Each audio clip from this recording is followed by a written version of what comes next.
Iran ও যুক্তরাষ্ট্রের মধ্যে উত্তেজনা এখন সরাসরি যুদ্ধের দোরগোড়ায়। যে কোনো মুহূর্তে ইরানে বড় ধরনের হামলা চালাতে পারে যুক্তরাষ্ট্র, এমন আশঙ্কায় গোটা মধ্যপ্রাচ্য জুড়ে ছড়িয়ে পড়েছে চরম আতঙ্ক। পাল্টা আক্রমণের জন্য তেহরানও সর্বোচ্চ প্রস্তুতি নিয়ে রেখেছে। এই অবস্থায় অঞ্চলটি কার্যত এক অঘোষিত যুদ্ধের মুখে দাঁড়িয়ে। উত্তেজনার মধ্যেই যুক্তরাষ্ট্র মধ্যপ্রাচ্যে অত্যাধুনিক থার্ড ও প্যাট্রিয়ট ক্ষেপণাস্ত্র প্রতিরক্ষা ব্যবস্থা মোতায়েন করেছে। কুয়েত, সৌদি আরব ও কাতারের গুরুত্বপূর্ণ সামরিক ঘাঁটি ও অবকাঠামো সুরক্ষায় নেওয়া হয়েছে এই ব্যবস্থা। পাশাপাশি রণতরী আব্রাহাম লিঙ্কনকে মালাক্কা প্রণালী থেকে উপসাগরীয় অঞ্চলে পুনঃস্থাপন করা হয়েছে।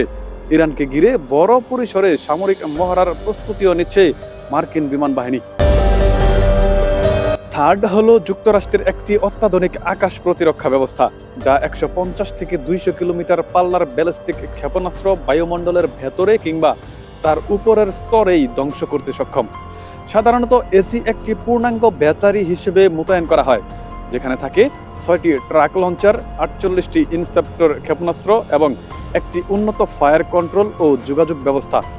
এই সিস্টেমে ব্যবহৃত শক্তিশালী আর্মি রাডার দুটি ভিন্ন পদ্ধতিতে শত্রুপক্ষের ক্ষেপণাস্ত্র শনাক্ত ও অনুসরণ করতে পারে। ফরওয়ার্ড বেস মোডে রাডারটি সর্বোচ্চ 3000 কিলোমিটার দূর পর্যন্ত লক্ষ্যবস্তু শনাক্ত করতে সক্ষম। পাশাপাশি কমান্ড ও কন্ট্রোল ব্যবস্থার মাধ্যমে থার্ড যুক্তরাষ্ট্রের অন্যান্য ক্ষেপণাস্ত্র প্রতিরক্ষা নেটওয়ার্কের সঙ্গে সমন্বয় করে কাজ করে, যার মধ্যে মার্কিন নৌবাহিনীর জাহাজে থাকা সিস্টেমও রয়েছে। থার্ডের বড় সুবিধা হলো মাত্র 8 ঘন্টার মধ্যেই এটি মোতায়েন করা যায়। সাধারণত এই প্রতিরক্ষা ব্যবস্থা পরিবহনে মার্কিন সামরিক বাহিনী C-70 ও C-5 কার্গো বিমান ব্যবহার করে। গত বছরের জুনের সংঘাতে ইসরায়েলের আকাশে ইরানের ক্ষেপণাস্ত্র জ্বর ঠেকাতে ঢাল হয়ে দাঁড়িয়েছিল থার্ড ও প্যাট্রিয়ট প্রতিরক্ষা ব্যবস্থা। ইরান থেকে ছোড়া শত শত ব্যালিস্টিক ও ক্রুজ মিসাইল যখন ইসরায়েলের দিকে ছুটে আসছিল, তখন থার্ড বায়ুমণ্ডলের ঊর্ধ্বস্তরেই সেগুলোর বড় অংশ ধ্বংস করে দেয়।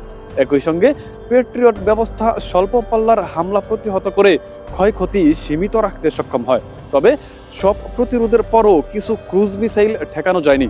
সামরিক বিশ্লেষকদের মতে থার্ড ও প্যাট্রিয়ট মোতায়েনের স্পষ্ট বার্তা হলো যুক্তরাষ্ট্র যে কোনো সময় ইরানের বিরুদ্ধে সামরিক হামলায় যেতে পারে। আর এই আশঙ্কাতেই মুহূর্তে মুহূর্তে পরিস্থিতি নিয়ন্ত্রণের বাইরে চলে যাওয়ার আশঙ্কায় কাঁপছে পুরো মধ্যপ্রাচ্য। মুক্তাকিন হুসাইন, দ্য লিজেন্ড নিউজ।